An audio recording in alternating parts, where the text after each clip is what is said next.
Morning everyone, सुप्रभात। कैसे हैं आप सभी।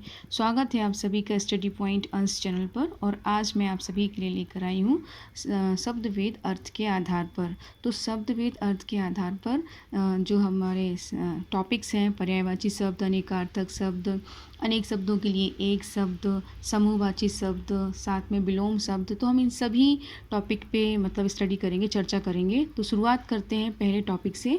हमारा जो पहला टॉपिक है वो है पर्यायवाची शब्द। तो क्या होते हैं पर्यायवाची शब्द, आइए जान लेते हैं। एक सा अर्थ बताने वाले शब्दों को पर्यायवाची शब्द कहते हैं।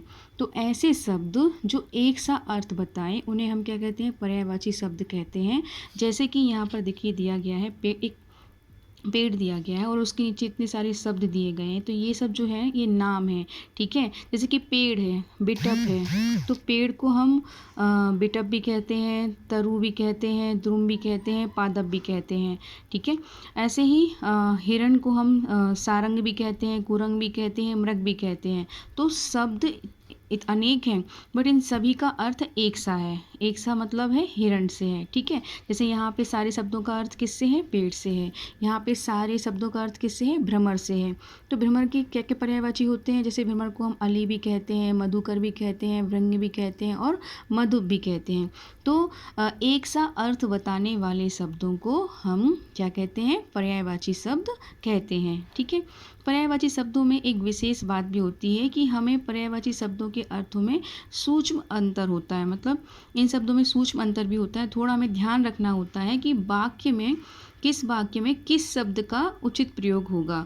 जैसे कि नीर और जल का उपयोग को लेकर एग्जाम्पल दिया है कि मूर्ति पर चढ़ाने के लिए हमें जल चाहिए, पानी नहीं, ठीक है। जब हम मूर्ति पर जल चढ़ाते हैं तो वहाँ पे हम ये नहीं कहते कि हमें पानी चढ़ाना, हम ये कहते हैं जल चढ़ाना है। तो वहाँ पर हमें जल शब्द का उपयोग करना उचित होगा, ठीक है।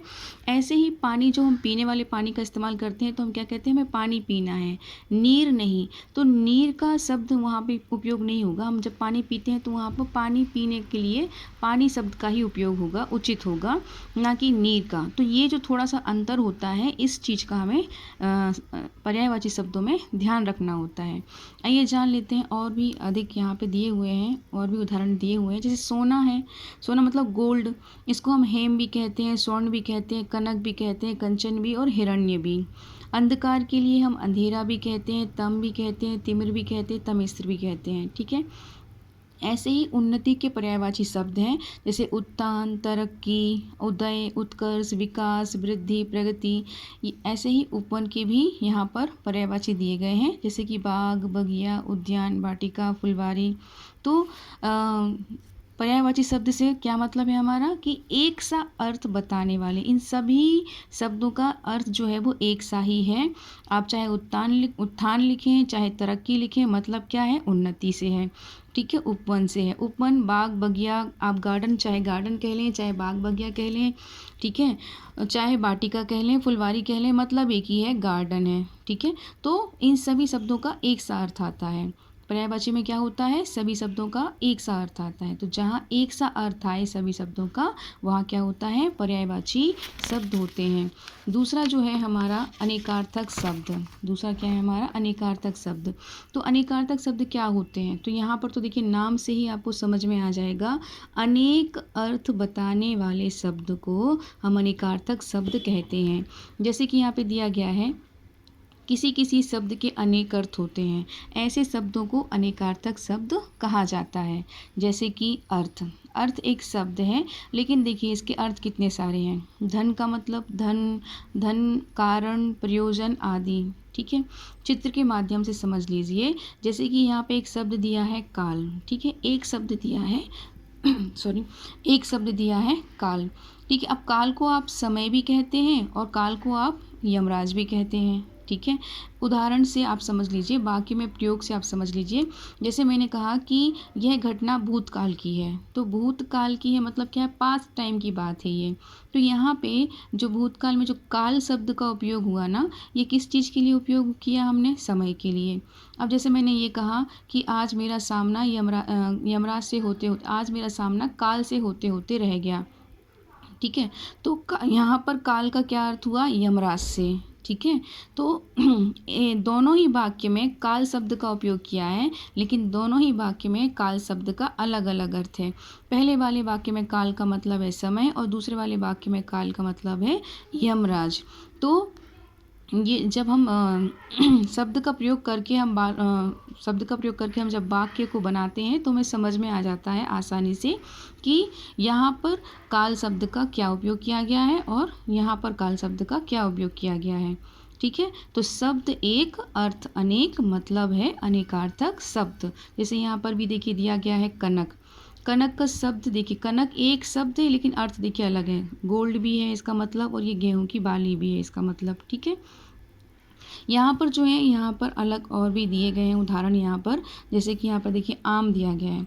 आम एक फल भी है और मामूली भी है, सामान्य। इनके अलग अलग अर्थ होते हैं। आम का अलग अलग 3 अर्थ होते हैं, एक फल, मामूली, सामान्य। जैसे मैंने कहा कि मैं आज आम लेकर आई, तो आपको समझ में आया कि आप एक आम फल की बात हो रही है। ठीक है। मैं आज मैंगोज़ लेके आई, फल की बात हो रही है। और मैंने कहा कि अरे ये तो आम बात है, बच्चों का झगड़ा करना आम बात है। तो उसका मतलब वहाँ यहाँ इस वाक्य में आम का क्या मतलब हुआ? मामूली बात है, सामान्य बात है। तो जब हम ऐसे शब्दों का वाक्य में प्रयोग करते हैं तो हमें वहाँ पर समझ में आ जाता है कि यहाँ पर शब्द का क्या उपयोग है। ठीक है। तो ऐसे शब्द जो शब्द तो एक है लेकिन इनके अर्थ जो हैं वाक्य में अलग अलग होते हैं, ऐसे शब्दों को हम कहते हैं अनेकार्थक शब्द। और पर्यायवाची शब्द जहाँ पर एक सा अर्थ बताने वाले शब्द हों वहाँ पे पर्यायवाची शब्द होते हैं। तो कंफ्यूज नहीं होना है आपको पर्यायवाची शब्द में, अनेकार्थक शब्द में। अनेकार्थक शब्द अनेक अर्थ बताता है और पर्यायवाची शब्द में क्या होता है कि बहुत सारे शब्द होते हैं लेकिन उन सभी का एक ही अर्थ होता है।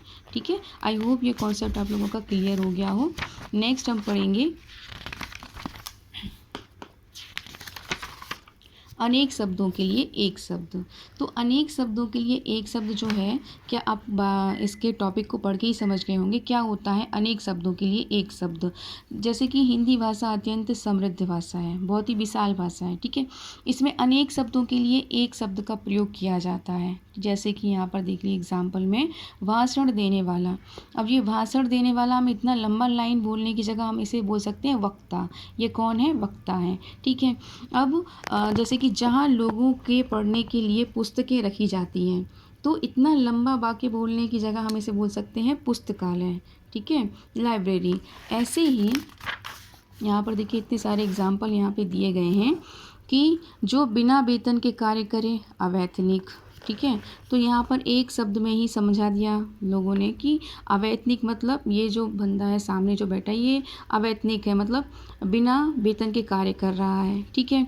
दोपहर का समय मध्याह्न, दोपहर से पूर्व का समय पूर्वाह्न, जो काम ना करे अकर्मण्य। ठीक है। ऊपर कहा हुआ उपर्युक्त, जो सब जगह हो सर्वव्यापक, जो समाचार भेजता हो संवाददाता। तो इस प्रकार से ये यहाँ पर अनेक शब्द के लिए एक शब्द काफ़ी सारे दिए गए हैं जो कि आप पढ़ सकते हैं, लेकिन मतलब इनका एक ही है। मतलब भाषा को छोटा संक्षिप्त करने के लिए अनेक शब्दों का एक शब्द वाले अनेक शब्द के लिए एक शब्द का इस्तेमाल किया जाता है। किस लिए इस्तेमाल किया जाता है, किस लिए उपयोग किया जाता है? भाषा को संक्षिप्त और सुंदर बनाने के लिए हम अनेक शब्द के एक शब्द का इस्तेमाल करते हैं। ठीक है। तो ये हो गया हमारा अनेक शब्द। तो आई होप पर्यायवाची, अनेकार्थक शब्द और साथ में अनेक शब्द के लिए एक शब्द, ये तीनों टॉपिक्स आपको समझ में आए हों। नेक्स्ट जो है हमारा वो है विलोम शब्द। विलोम शब्द बहुत ही इजी है। विलोम का मतलब होता है अपोजिट, विपरीतार्थक शब्द। ठीक है। जस्ट उल्टा। जैसे यहाँ पे लिखा भी है कि किसी शब्द का विपरीत, उल्टा अर्थ देने वाले शब्द को हम विपरीतार्थक विलोम कहते हैं। ठीक है। जैसे कि यहाँ पे दिया है श्वेत, श्वेत मतलब गोरा, और यहाँ पे दिया है श्याम, श्याम मतलब सांवला। तो श्वेत का अपोजिट क्या हुआ? श्याम हुआ। गुरु का अपोजिट क्या हुआ? शिष्य हुआ। ठीक है। रुग्ण मतलब रोगी, और रोगी का अपोजिट क्या हुआ? स्वस्थ हुआ।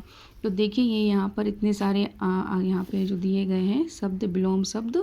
गमन का आगमन, आकर्षण का विकर्षण, प्रवृत्ति का निवृत्ति, जड़ का चेतन, सुगंध खुशबू, दुर्गंध बदबू। ठीक है। आलस्य लेजी, स्फूर्ति स्पीड, उचित अनुचित, बुराई भलाई, उत्कृष्ट निकृष्ट, ऋणी ऋण। ठीक है। आस्तिक नास्तिक, जो भगवान को मानता हो वो आस्तिक और जो भगवान को ना मानता हो नास्तिक, ठीक है। निर्मल मलिन, तो यहाँ पे काफ़ी सारे यहाँ पे दिए गए हैं। पाप पुण्य, ठीक है। अनुराग विराग, विरोध समर्थन, जय पराजय, संधि विग्रह, योगी भोगी, ठीक है। धूप छाँव, सजीव निर्जीव, कृष्ण शुक्ल, तो ये सभी विलोम शब्द आप अगर खुद से अगर ये थिंक करेंगे कि हाँ ये शब्द अगर ऐसा है तो इसका अपोजिट कैसे होगा, जैसे ऊंचे का नीचे, ऊंचा नीचा, ठीक है। आर पार, तो ये सब जो है हमारी क्या है, विलोम शब्द हैं। नेक्स्ट है हमारा श्रुति सम। श्रुति सम क्या होता है, श्रुति सम को हम समरूपी भी कहते हैं, भिन्नार्थक शब्द भी कहते हैं। तो श्रुति सम मतलब सुनने से संबंधित है, सुनने और पढ़ने, ठीक है। श्रुति सम मतलब सुनने और पढ़ने से, जैसे कि ऐसे शब्द जो सुनने तथा पढ़ने में तो समान से प्रतीत होते हैं परंतु अर्थ की दृष्टि से भिन्न होते हैं, वे श्रुति सम भिन्नार्थक शब्द कहलाते हैं। तो ऐसे शब्द जो सुनने पढ़ने में ऑलमोस्ट एक जैसे होते हैं बट उनका अर्थ अलग अलग होता है। चलिए एग्जाम्पल के थ्रू समझ लेते हैं क्या होते हैं श्रुति सम शब्द। जैसे कि यहाँ पर देखिए, यहाँ पर ये दिया गया है जलद जलज, ठीक है। जलद जलज, तो जलद में यहाँ पे देखिए दा लगा हुआ है, यहाँ पे लास्ट में जा लगा हुआ है। तो जलद मतलब होता है क्या, क्लाउड, और जलज मतलब क्या होता है, कमल, ठीक है। बस एक ही वर्ण का अंतर है बट क्या है, दोनों का मीनिंग अलग अलग है, ठीक है। प्रोनाउंस ऑलमोस्ट एक जैसा है, उच्चारण ऑलमोस्ट एक जैसा है। इसको हम जलद प्रोनाउंस कर रहे हैं, इसको हम जलज प्रोनाउंस कर रहे हैं। तो दोनों में सिर्फ एक वर्ण का अंतर है बट दोनों का क्या है, मीनिंग बहुत अलग है। जैसे यहाँ पर देखिए तरणी तरनी, तो यहाँ पे छोटा ई की मात्रा है, यहाँ लास्ट में बड़ा ई की मात्रा है, एक मात्रा का अंतर है बट दोनों का अर्थ जो है एकदम टोटली डिफरेंट है। तरनी मतलब यहाँ पे सूरज से है और तरनी मतलब यहाँ पे नाव से है, बोट से है। तो श्रुति सम शब्द मतलब ऐसे शब्द जो बोलने और सुनने में एक जैसे लगते हैं, ऑलमोस्ट एक जैसे लगते हैं बट अर्थ जो है उनका भिन्न होता है, अलग होता है, इसीलिए इन्हें हम श्रुति सम शब्द कहते हैं, भिन्नार्थक शब्द कहते हैं, समरूपी शब्द कहते हैं, ठीक है। यहाँ पर भी देखिए जैसे तरंग है, तुरंग है, तो सुनने और पढ़ने में एक जैसे लगते हैं बट दोनों का अर्थ कितना अलग है।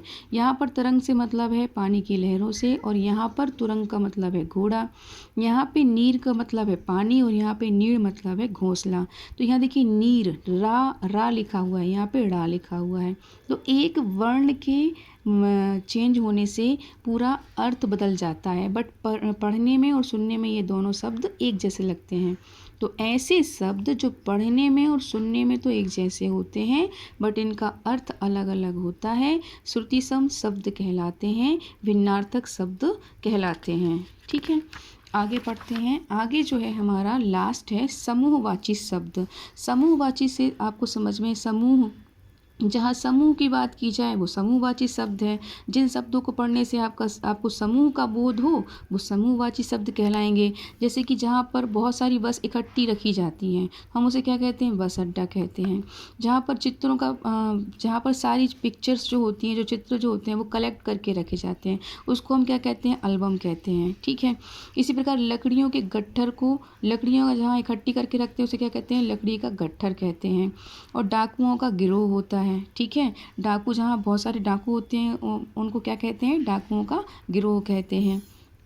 तो जहाँ जिन शब्दों को पढ़ने से आपको समूह का बोध हो कि ये इकट्ठी चीज़ों का बात की जा रही है यहाँ पर, वो क्या कहलाएंगे, आपके समूहवाची शब्द कहलाएंगे। जैसे कि अड्डा है, एल्बम है, कतार है। कतार मतलब किसी चीज़ की लाइन कंटिन्यूसली, जैसे कि पंछी आसमान में उड़ते हैं ना, तो एक लाइन में उड़ते हैं तो उसे वो क्या कहेंगे, कतार कहेंगे, ठीक है। ऐसे ही कुंज, जो